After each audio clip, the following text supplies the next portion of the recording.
morning, students. Let's start the chapter Chemical Reactions and Equations for new session. So, as you all know, the word chemical reaction. What do you mean by this word chemical reaction? So, chemical reactions are basically leading to the chemical change. All right. So, if any chemical change is taking place, we will categorize that as a chemical reaction. Okay. And chemical change leads to what? Chemical change leads to formation of new substances. All right. So when there is formation of new substances with new properties, with new physical and chemical properties, we said that a chemical change is taking place. And when we write down it in a form of a reaction, such type of chemical change is categorized as a chemical reaction. All right. So first of all, we need to understand the definition of chemical reactions. So we can say that chemical reaction is a reaction in which chemical change takes place and there is a formation of new substances. All right. So this is what we call the chemical chain or chemical reaction. So coming back to our next slide, let's start off the introduction. As I already told you, that chemical reaction is a process in which one or more reactants are converted to form more products. And during chemical reaction, chemical change occurs. Now, what do we mean by reactants? And what is product? So when we are saying that a chemical reaction is taking place, we always represent a chemical reaction in a form of equation. And the equation is having two parts. One is the reactant side, which is actually the left hand side of the equation. And another is the product, which are formed on the right hand side of the equation. All right. So in a chemical reaction, there can be one or more reactants which are taking place and they are converted into a products which can be one or more than one. So the substances which is undergoing a chemical change is called reactant and the new substances which are formed are called as the product. So chemical reaction, let's sum up once again that chemical reaction is a process in which one or more reactants are converted into one or more products. Then in a chemical reaction, chemical change takes place and the substances which are undergoing the chemical change are called the reactants and the new substances which are formed are called as the products. All right. So now, next, let's go to the next slide. So our next slide says that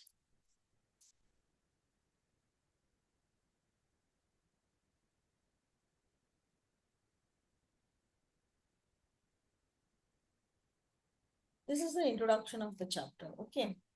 So that how we will be going to represent a chemical reaction in the form of the equation. All right. So this is the activity in your book, activity 1.1. Here in this activity, what we are doing, we are holding the magnesium ribbon, and with the help of pair of tongs, we are trying to burn it. Now, whenever magnesium ribbon is burned, it burns with a dazzling white flame. Dazzling white flame, जैसे कोई फुलझड़ी जलती है, right? And after burning, it will form the ash, which is a white color. Okay. So if I ask you that how you will represent this chemical reaction, so we will represent this chemical reaction in a form of the chemical equation. So chemical, why it is a chemical reaction?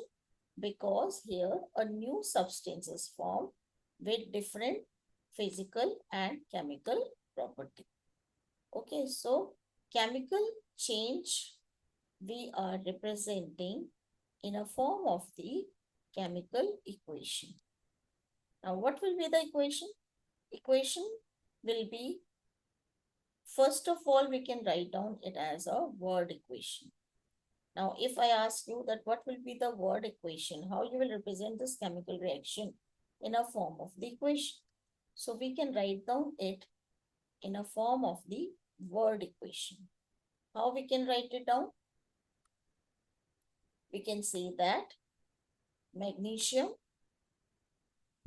is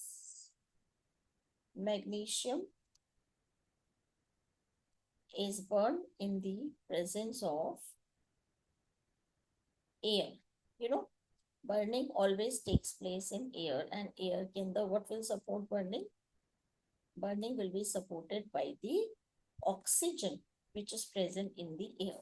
So we can say that magnesium burns in presence of the oxygen to give a new substance which is white colored ash, which is called as the magnesium dioxide.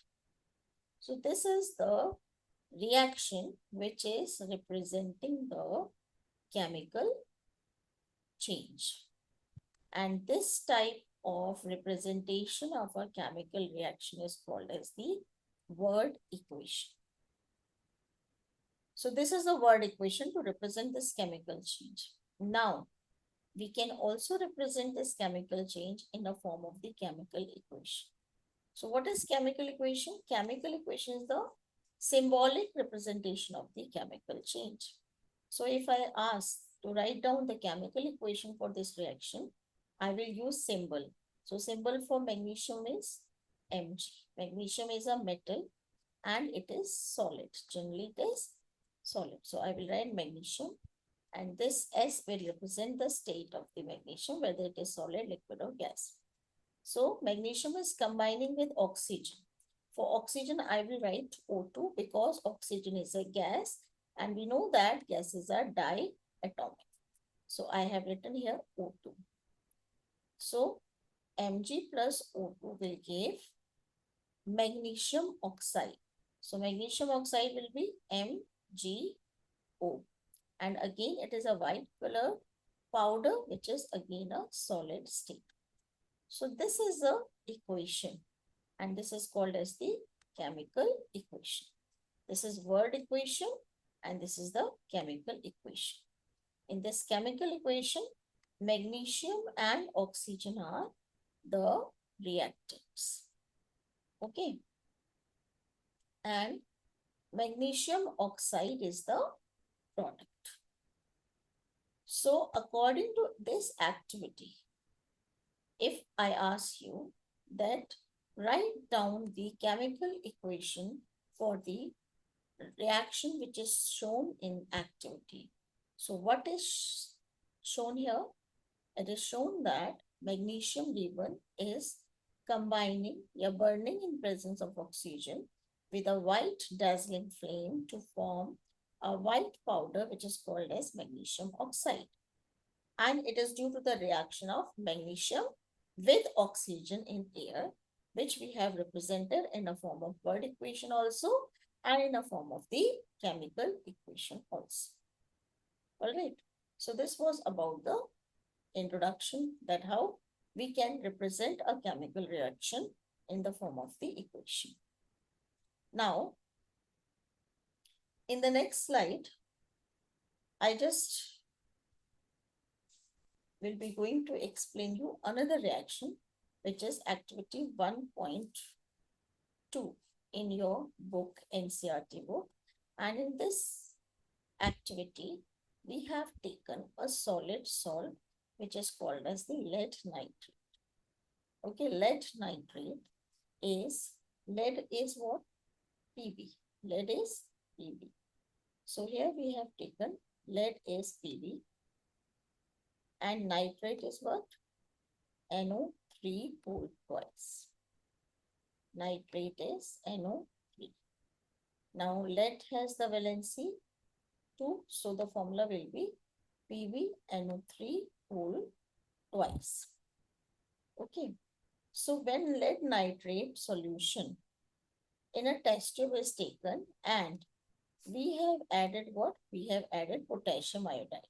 Potassium is K and iodide is I, and valency of potassium and iodine is 1. So the formula will be Ki. So when potassium iodide is added to lead nitrate, we have seen here we have taken two solutions in different test tube. Now we have mixed the two solutions and we have obtained these yellow precipitate. So now what is formed here? Yellow precipitates are formed due to what? These yellow precipitates are due to the formation of lead iodide. Lead iodide is PbI2. So PbI2 is the precipitate of lead iodide. So we will write down here PPT. PPT means precipitate. Okay. Plus, what will be formed? One more thing will be formed with lead iodide. There will be the formation of potassium nitrate also. So potassium nitrate is KNO3. Potassium nitrate is KNO3. All right. So we can see that this is also a chemical reaction and we have represented in the form of the chemical equation. So a chemical equation is basically the symbolic representation of a chemical reaction in which there are two parts, that is reactant and product. So reactants are the substances which are taking part in the reaction and product are the substances, new substances which are formed after the reaction. So this is another example of the chemical reaction. Now coming back to the next slide, let's understand the next part of this chapter. Up till now, I have explained you that what is a chemical reaction and what is the chemical equation. Now let's come to the next slide in which we'll be going to understand one more example of a chemical reaction. So chemical reaction is taking place. How we will say that chemical reaction is taking place? So if there is, by seeing four things, we can say that chemical reaction is taking place. Number one, if there is the change in the state of the substance. If the change in the state is there, then we can say that chemical change is taking place. Okay. If there is change in color, then we can say that chemical change is taking place.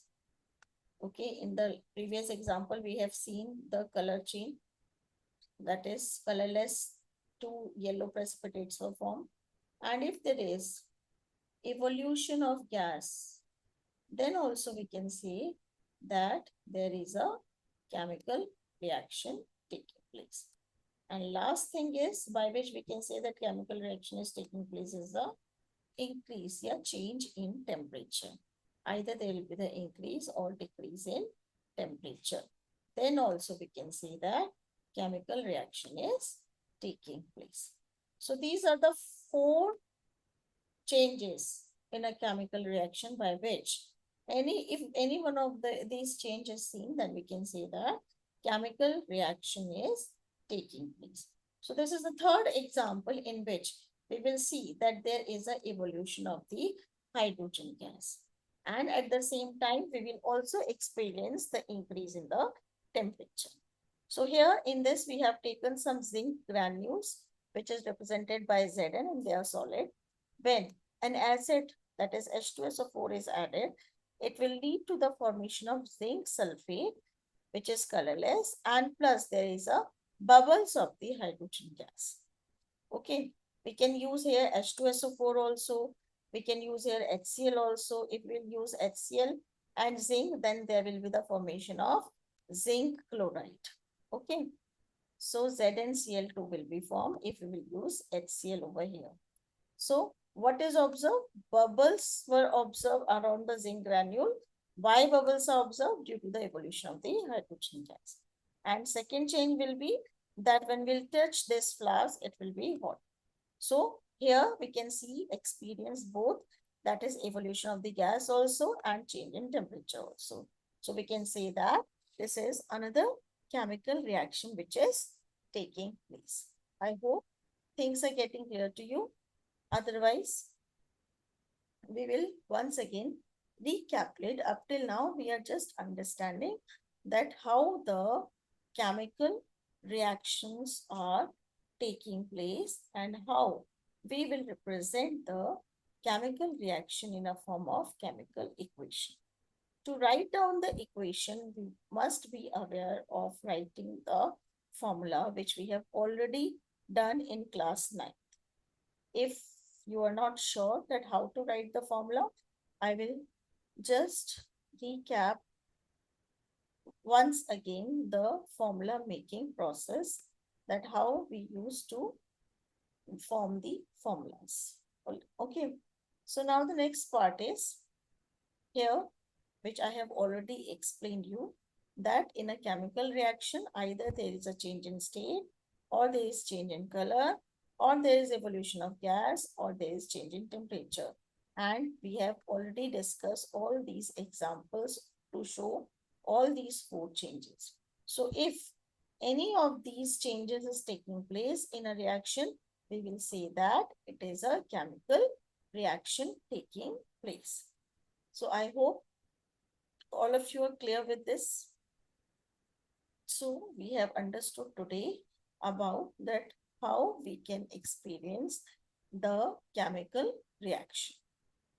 Okay, so now let's move on to the next part of the chapter. So we were talking about chemical equation. We are representing the chemical reaction with the help of chemical equation. So description of chemical reaction can be written in shorter form. That is, the shorter form will be by using the words or by using the symbols. So I already told you the first example, that magnesium plus oxygen will give magnesium oxide, in which magnesium and oxygen are reactant and magnesium oxide is product. So left hand side is representing the reactants and the right hand side will represent the products. Okay, plus sign between them, and products are written on the right hand side with plus sign. The arrow, this is the arrowhead, which will point towards the product and show the direction of the reaction. Next part is, so in a chemical reaction, what we are doing, we are just showing the chemical reaction in you can say compact form. Okay, either by the writing the words or by writing the symbols. Now we should know that how we should be able to write the chemical equation. So when we write chemical equation, what we should be aware of? Number 1, we should be aware of the chemical formula of any of the compound. And for chemical formula writing, we must be having awareness about the symbols and the valencies. Now, when we talk about chemical equation, basically, chemical equations are of 3 types, right? Chemical equations are of 3 types. One is called the word equation, which I already explained you in the previous slide. Word equation, when we use word to represent the reaction. The word equation is there. Then there is a chemical equation. In the chemical equation, we use the symbol. Okay, this chemical equation, if it is not balanced, it is called as the skeletal equation. So unbalanced chemical equation is called the skeletal equation. When it is not balanced, it is called as the skeletal equation.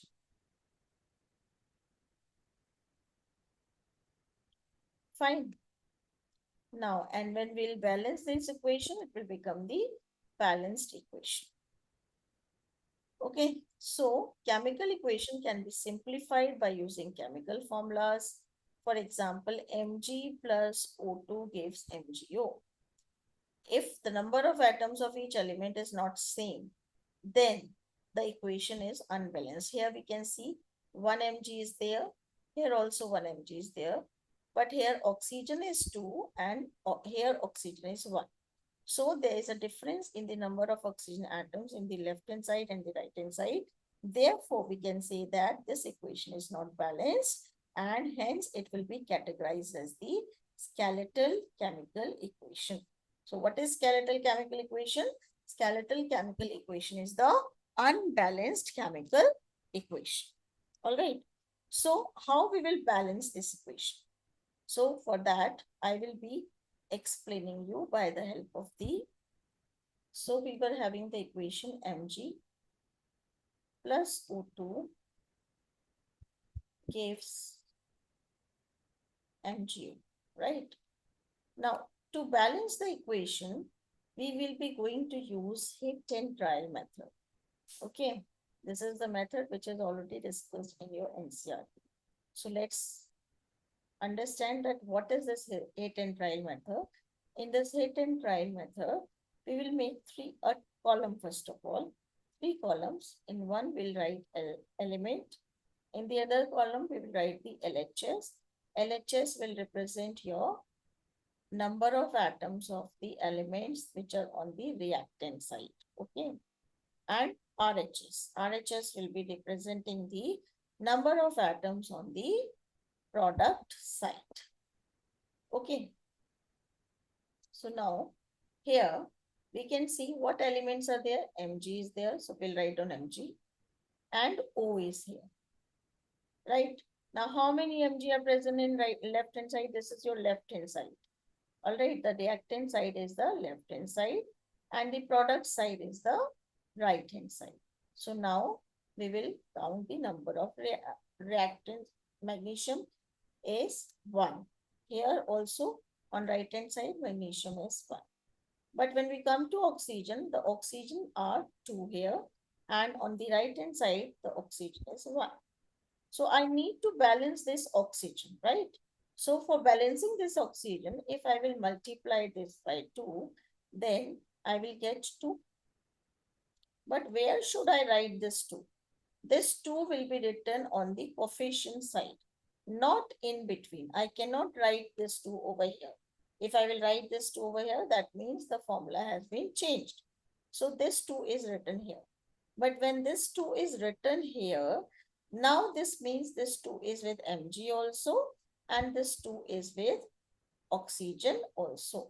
So the moment I write 2 here, then the magnesium also becomes 2 on the product side. So now there is the unbalancing of the magnesium. So to balance magnesium, I will multiply on the right hand side. I will multiply magnesium on the right hand side with 2 ohms. So I will get the balanced equation as 2 Mg plus O2 gives 2 MgO. So this is the hit and trial method by which we can balance the unbalanced chemical equation. And the law on which the balancing is done is law of conservation of mass, which we already studied in class 9.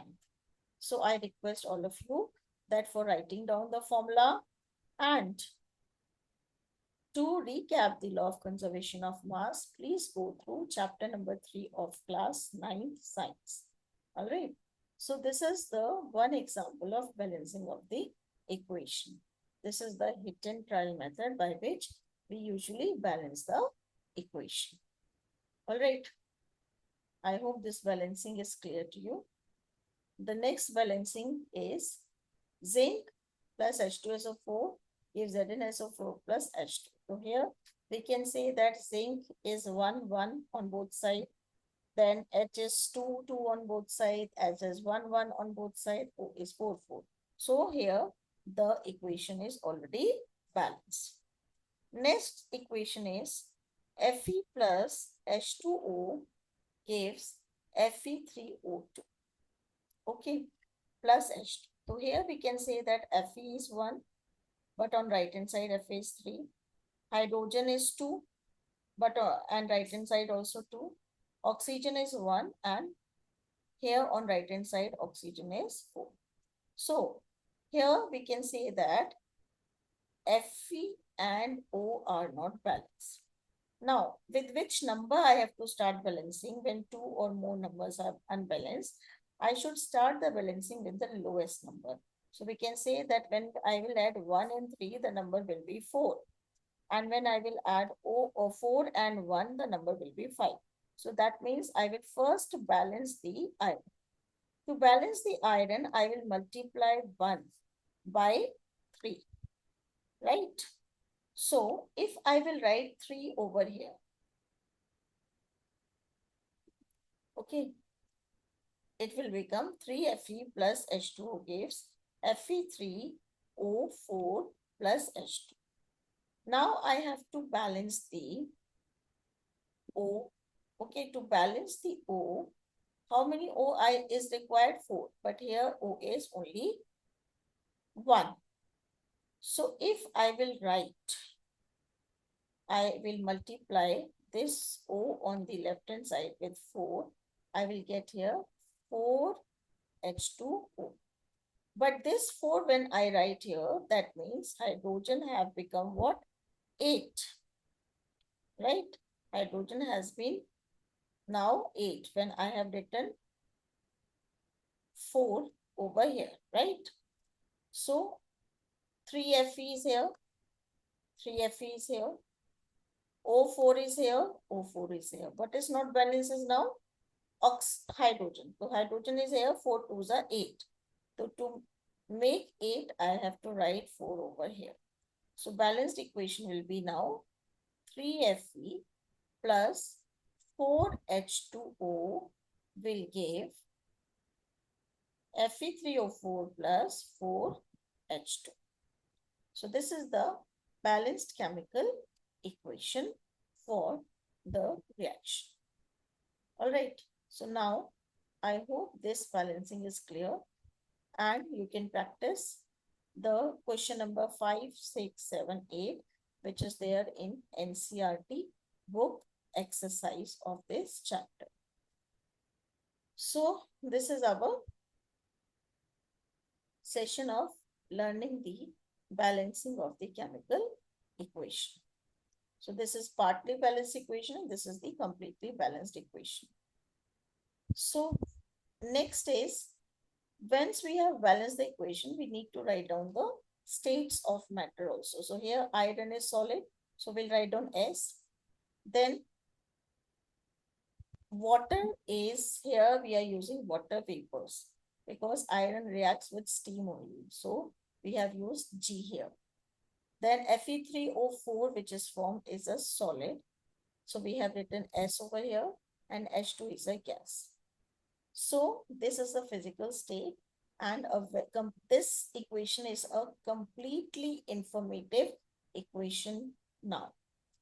If it is written AQ, that means AQ is aqueous. So whenever we write the equation, it has to be completely informative equation with its physical states mentioned and the conditions should also be mentioned if there are any. Sometimes reaction conditions such as temperature, pressure, catalyst, etc. are also indicated. Then we will indicate it like this. Say for example, carbon monoxide, COS, carbon monoxide reacts with H2 gas at 340 atmosphere is the pressure condition to form CH3OH. Then this is the equation for photosynthesis, in which we have mentioned in presence of sunlight and chlorophyll. 6CO2 plus 12H2O in presence of sunlight and chlorophyll gives C6H12O6 plus 6O2 plus 6H2. So this equation, such kind of equations are completely informative equation. So thank you for this session. We will continue part 2 of this chapter, that is types of chemical reaction, in the next class. I hope this balancing is clear. If not, we will meet once again to explain the complete session of balancing. Thank you, class. Have a nice day.